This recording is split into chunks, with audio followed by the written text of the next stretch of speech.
तारक मेहता का उल्टा चश्मा एपिसोड नंबर 3875 तारीख 13 सितंबर।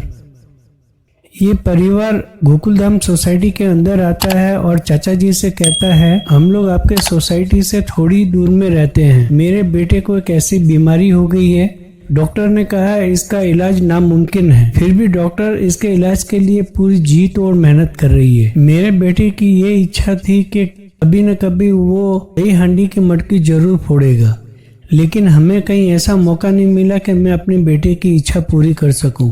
मैंने सुना है कि दही हांडी का प्रोग्राम आपके सोसाइटी में हर साल होता है, इसीलिए हम लोग यहाँ पे आए हैं। मेरे बेटे को दही हांडी प्रोग्राम देखने का बहुत इच्छा थी और मैंने सुना था कि गोकुलधाम में बहुत अच्छी दही हांडी मनाई जाती है, इसीलिए हम लोग यहाँ पे आए हैं। यदि आप सभी लोगों की आज्ञा हो तो क्या हम लोग यहाँ पे दही हांडी कार्यक्रम देख सकते हैं? चाचा जी कहते हैं हाँ देख सकते हो, कोई बात नहीं है। कुछ सेकंड गोकुलधाम वासियों की तरफ चाचा जी देखते हैं और फिर कहते हैं, मैं सोच रहा हूँ कि में जेठा भाई कहते हैं कि बापूजी आप जो सोच रहे हो सही सोच रहे हो, हम सभी भी यही चाहते हैं कि चिंतन ही ये मटकी फोड़े।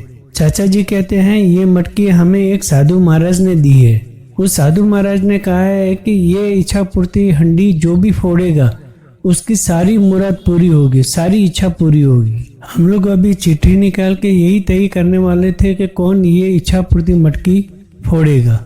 इतने में आप लोग आ गए और भगवान भी यही चाहते हैं इच्छा पूर्ति मटकी चेतन ही फोड़े। जा बेटा जा, ये इच्छा पूर्ति मटकी फोड़ के भगवान से तू अपनी जिंदगी मांग ले। और सभी लोग चाचा जी के हाँ में हाँ मिलाते हैं। चिंतन कहता है लेकिन आप लोगों की इच्छा? तो मेहता साहब कहते हैं कि हमारी इच्छा तो जीवन में कुछ पाने की है और तुम्हारी इच्छा जिंदगी को पाने की है। बबीता जी कहती है कि हमारी इच्छा की परवाह मत करो और चिंतन ये मटकी अब तुम ही फोड़ोगे। चिंतन के माँ बाप हाथ जोड़ते हो और कहते हैं आप लोग कितने अच्छे हो, आप लोगों का शुक्रिया कैसे अदा की जाए।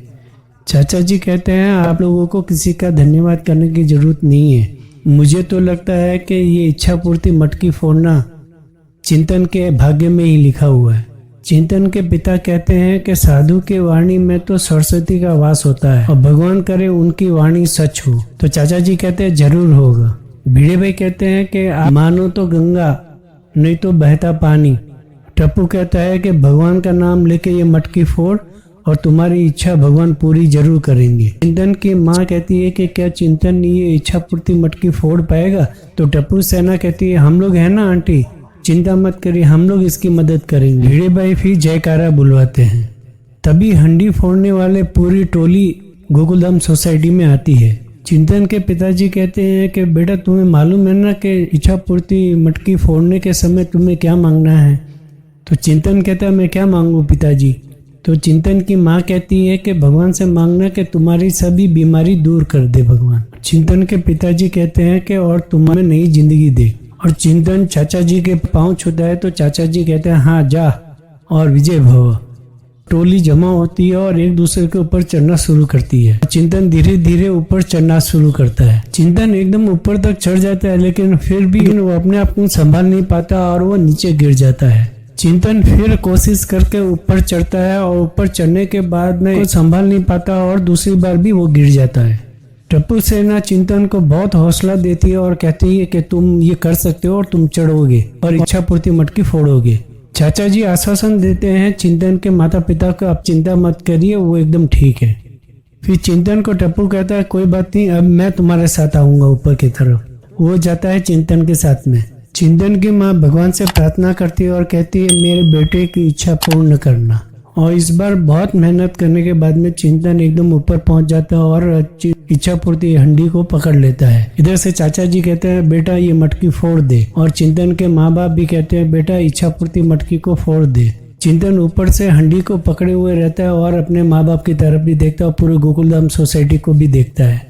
चिंतन इच्छा पूर्ति मटकी के ऊपर से नारियल निकालता है और चारों तरफ नीचे देखता है और फिर भगवान श्री कृष्ण के सामने देखता है और अपने मन ही मन में वो इच्छा पूरी करने की जो भी मांग होती है वो मांगता है और वो इच्छा पूर्ति मटकी को नारियल से फोड़ देता है। और यहाँ पे सभी एक एक करके सभी खुश हो जाते हैं कि चिंतन ने इच्छा पूर्ति मटकी फोड़ दी। चिंतन के पिताजी कहते हैं, शाबाश बेटा, तूने बहुत अच्छे से फोड़ा। और फिर चिंतन धीरे धीरे करके नीचे उतर जाता है। अभी चिंतन के पिताजी को डॉक्टर का फोन आता है। डॉक्टर कहते हैं चिंतन के पिताजी से कि जो हमने 3 दिन पहले रिपोर्ट करवाई थी उससे ये मालूम होता है कि ये बीमारी दूर हो सकती है और इसका इलाज हम जल्द से जल्द शुरू कर देंगे। तो आप आज शाम को हॉस्पिटल आ जाइए और हम इसका इलाज जल्दी से जल्द शुरू कर देंगे। डॉक्टर कहता है कि मुझे लगता है कि ये बीमारी दूर हो जाएगी और जल्दी ठीक भी हो जाएगा।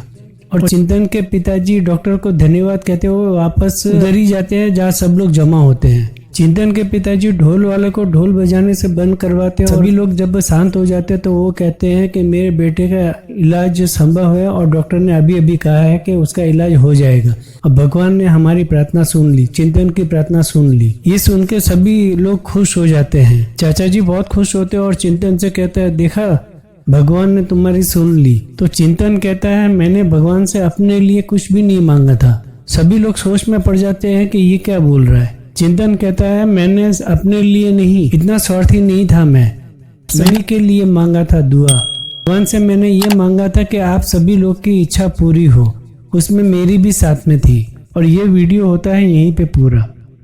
अपडेट रहने के लिए मेरे इस चैनल को लाइक करें, शेयर करें और यदि आप नए हैं तो सब्सक्राइब करें और बेल आइकॉन बटन को क्लिक करें और पाए सबसे पहले नोटिफिकेशन।